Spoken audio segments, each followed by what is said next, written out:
এখন আমার কাছে সব পরিষ্কার হয়েছে। বিয়ার পর থেকে আমার পোলা বংশের বাত্তি জ্বালানের লেগা হাহাকার করছে। এই নষ্টা মায়া মানুষ ওষুধপত্র খাইয়া খাজার লগে নষ্টামি করণের লেগা তখন বাচ্চা নেয় নাই। আর হুট কইরা যে বাচ্চা এই নষ্টার পেটে আইছে, এই বাচ্চার বাপ আমার পোলা না, এই বাচ্চার বাপ খাজা। আল্লাহ গো, এমন জঘন্য মিথ্যা কথা কইেন না, আল্লাহর গজব পড়বো। কিছু প্রমাণ হওয়ার আগে তো খাজা পালিয়ে গেল। আমার কোনো সাক্ষী প্রমাণের দরকার নাই। এই নষ্টমায়া মানুষ হয় বাড়ি ছেড়ে চলে যাবো, তা না হইলে আমি ওরে ধইরা নিয়ে গোরস্থানে দাপন করে বাড়িতে।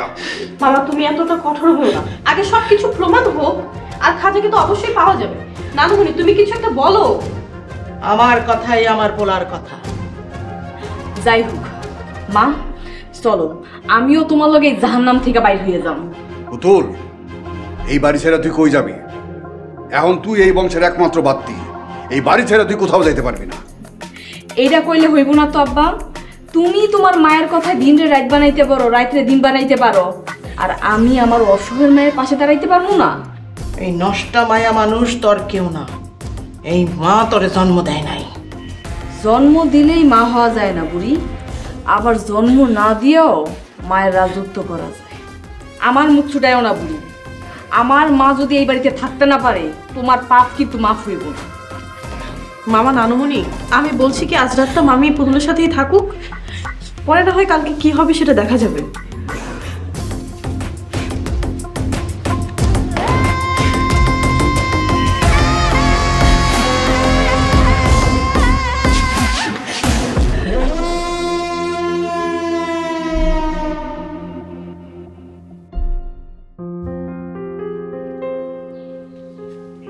তোমার পোলা কই, ঘুমায়?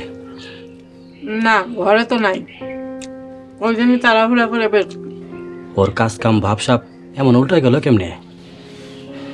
ব্যাপারটা তো আমার তেমন সুবিধা মনে হইতেছে না। তোমার পোলা আবার অন্য জায়গায় গোপনে সংসার পাতলো নাকি? সংসার পাতলে কি হয়েছে? পোলার কি আমার বিয়ের বয়স হয় নাই? ও বান্দর, তাইলে তুমি মাথায় উঠায় রাখো।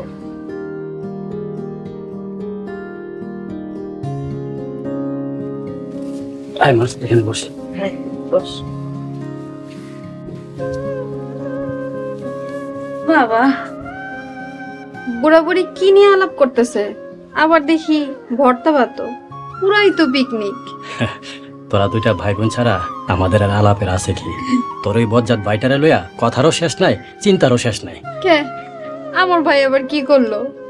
তোর বাপে সন্দেহ করে তোর ভাই আবার গোপনে সংসার পাতলো কিনা। ভালো তো, চেয়ারম্যানের মেয়ের লগে তোর প্রকাশ্যে সংসার করতে পারবো না, তাই গোপনেই করুক। তাও তো আমার ভাই তার ভালোবাসার মানুষের লগে থাকবো। তোরা মা মায়া মিলা বান্দরটার আর আশকারা দিস না। নে নাস্তা খা, তোরা তোমারে নাস্তা দাও। নাস্তা তো খাই আইছি, তাই আপনার হাতে খাওয়ানোর লোভ হইতেছে। আব্বা আমার একটু খাওয়াই দেন। দেখো পাগল মায়া কি, নে মা খা।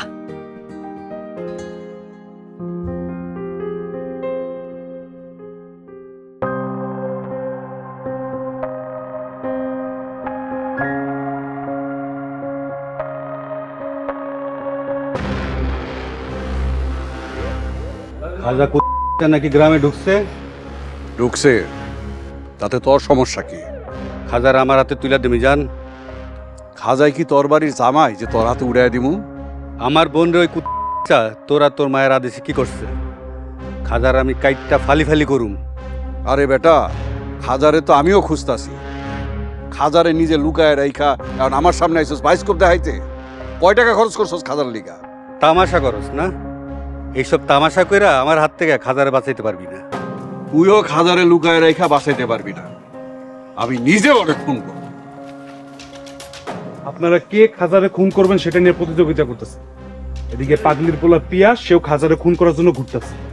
আপনারা কি পাগলির খোঁজ করতেছেন না খাজারে খুন করতে চাইতেছেন? আমি তো কিছুই বুঝতে পারতেছি না। অফিসার, এই মোল্লায় পয়সা দিয়া খাজারে কিনা নিছে।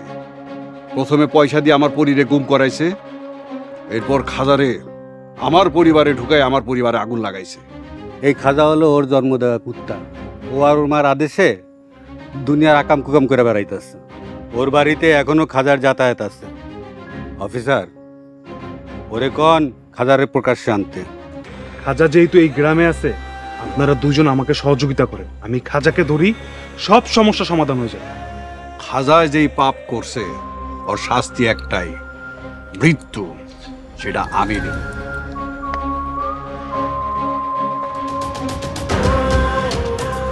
চেয়ারম্যান বাড়ির কুত্তাটার মায়েরেই আমি আমার প্রতিশোধের সূচনা করি।